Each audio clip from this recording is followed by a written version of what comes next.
victory there for Scotland's John Higgins, winning his first ever Irish Masters title. Not only did he raise the Benson Hedges trophy, as you saw there, for the first time, he achieved the first ever maximum break of 147, as George was saying, when he beat Jimmy White in Friday night's quarter-final. So let's remind ourselves of just how he did that as he talks us through his shots with George Hamilton. It's a very easy red to start with. It's one of the reds you'd always like to have first frame any match, but perfectly positioned. Yeah, I'm the blacks over the pocket, so I couldn't really miss that. And all I was trying to do really was try and get a frame winning break. The balls were lying nicely, and at this stage I wasn't really thinking about the 147. I was just thinking about maybe getting 40, 48 points, get a little break going to get my arm going. But as I was on about 40, I suddenly realised that the reds were all sitting invitingly. And but I'm just thinking that you've just gone red, black, red. Nice. And as I've said, I think the 5th and 6th shots that you actually played in this frame, you haven't actually, you said get your arm going, but you haven't actually been cueing very much at all at this point. Yeah, that's right. Obviously, it doesn't matter how much practice you put in. It's totally different from a match situation. So I've not really been having a great time of it so far, but I've just, as I said, I was just trying to get a few points on the board and try to get a feel of the table, because I knew Jimmy had already played a match on the table, and if I let him in, he wouldn't be slow getting used to the table again, I was sure. So I was trying to get a little break here and put him under pressure a little bit. Because the other thing is, Jimmy's such a popular figure here. You're and telling me. Wonderful reception when he came out, and then you were introduced and you came out. Oh, yeah. And to put this in perspective, all this is happening within moments of that. That's right. I mean, the crowd hadn't really settled down yet, I'm sure. A lot of the crowd were still finding their seat numbers and seeing where they were sitting. So yeah, you could hear them all rustling about getting to their seats. So it was strange, really. But when you get to this point now, and you're seeing that you're getting it all right, your rhythm is clearly there, and you're sitting up nicely on the black every time after the reds go down. Does it then begin to enter your head that maybe something's on here? Yeah, absolutely. Well, once I put this black and then red and the black again, I go on for the red and the bottom cushion, and then I knew I had a great angle to get into the pack. That they were tightly bunched, so I knew if I could get into the pack and land out in one there, and I knew it would be 32. One for a good break.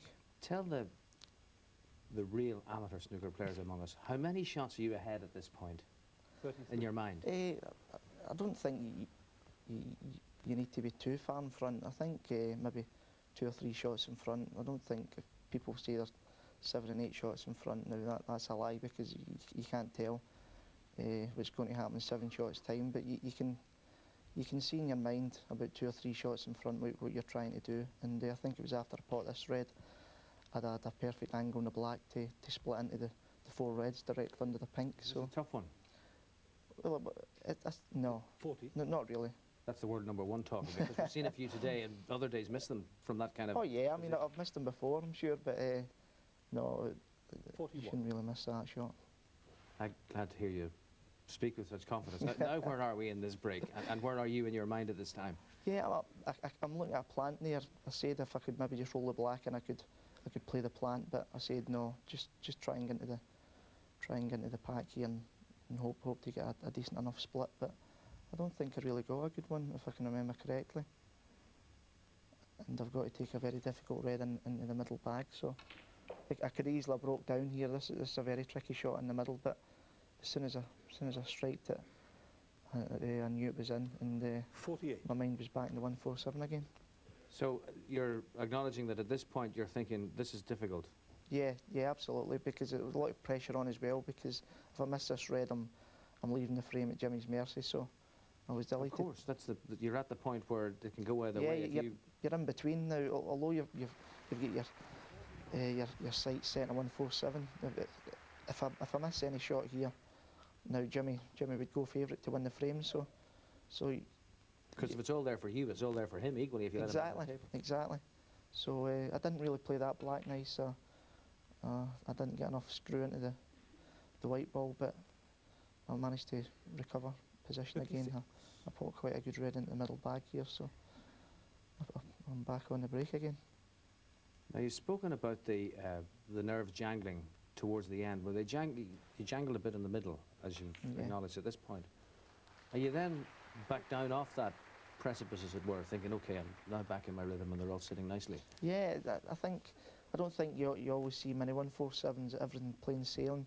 There's always got to be about 2 or 3 shots that the player is to play really well, and I managed to put a good long red into the top bag here because this is the red, I think, to win the frame, so there's a little bit of pressure on it just to win the frame really, but as soon as I pot this red, now I'm definitely going for the 147 from here on in. And you're perfectly positioned for this next black. You've got those few remaining reds, Yeah, and they're all clustered nicely for you. yeah. And I suppose you're thinking in your mind at this point, all I have to do is maintain my rhythm, maintain... Exactly. That although the nerves are going, you shouldn't really miss a straightforward shot, which all the balls really are there. They're all set straight forward, so you've just got to, I suppose, rely on a little bit of technique and rely on the hours of practice you've been doing in the club, and you should win me a good chance of doing it. But every shot's difficult under that pressure out there, especially in front of the packed crowd. And you can't be unaware that their expectation is mounting all the time. Exactly. There's some people shouting out, "Come on," and there's other people telling them to shut up, and it's quite funny, really. But no, they were great. It was a great atmosphere to actually do it in there. Talking about other sports, and they say that a batsman in cricket who's been in for a long time sees the ball 80. like a football because he's so into his rhythm. Does it get a bit like that with you when you're at this point in a break? Are you full of confidence now? Yeah, I was full of confidence here.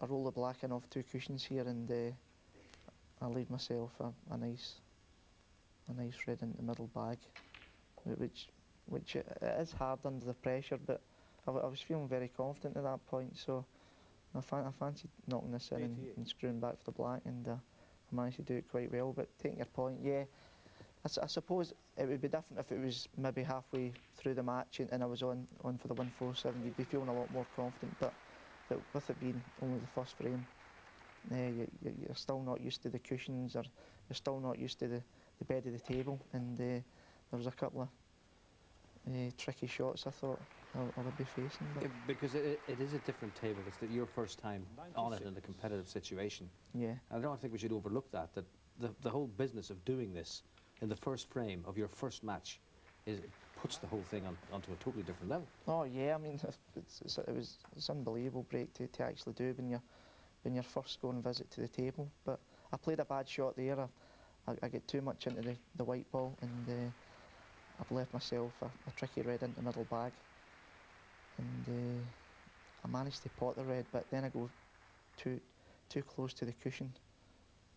I'm just trying to dig into this a little bit more than what I actually do. I don't catch it well enough, and my white's over near the side cushion. Plus it was straight, so all I've really tried to do here is if I screw it off, if I screw it off too far, I'm going to land myself on the side cushion, and I wouldn't really have a shot to go on the black. So I could play that another 100 times here, and I wouldn't land as perfect as I did there. So from here on in, I'm perfect. So I just try to stun this red in and screw back a little bit to leave myself at a plain ball black. All I would really have to do with the black is pot it and come off the bottom cushion and go up the right side of the pink there. But I don't get into the red now good enough, and I've got to come off 2 cushions. This was a difficult shot. I've got to come off 2 cushions and play it perfect for the yellow, and luckily enough for me, as I said, if I had that another 100 times, I don't think I would play it as well as that again. Now, So was that the shot of the break? that was a shot that's actually won me. With the colours being on their spots here, you should never ever miss from there. But the old nerves were certainly going at this stage. As you say, when they're all on their spots, there shouldn't be. Exactly. You do this hundreds and hundreds of times on the practice table back in your club, and you shouldn't really miss. But now they never come easy, and I pot the brown, then I pot the blue, but I don't come off the bottom cushion far enough for the pink, and all I can really do is drop the pink in and leave myself a very difficult black. So this was a shot. I don't come off the bottom cushion far enough. I suppose if you're going to claim £27,500 and a share at least of the 3,000 for the top break in the tournament. You've got to give yourself something difficult to do. Well, you don't really want now too many difficult shots here, but all you should really do there is not land below the pink. Always land above it, because it'll be quite easy to go on the black. But all I can really do here is just roll the pink and leave myself a very difficult black. I actually didn't fancy potting this, being honest. I was Really? you know, exactly. I was down on it, and I was going to hit it hard, and I was going to hit it slow, and I was thinking to myself, what if you get a kick on the black? But I managed to get down on it and just say, look, just try and pot it as if you were maybe holding for a red at the pack, and luckily for me, I've hit it quite nice. That's such a perfect end. Yeah, The perfect break. it was great. And It the was first time in the history, 23-year history of the Benson Hedges Irish Masters, that any snooker player has ever completed a 147. Yeah. I think you deserve to feel pretty pleased with Yeah, yourself. absolutely delighted. Brilliant. Well done, John. Thank you. Thanks.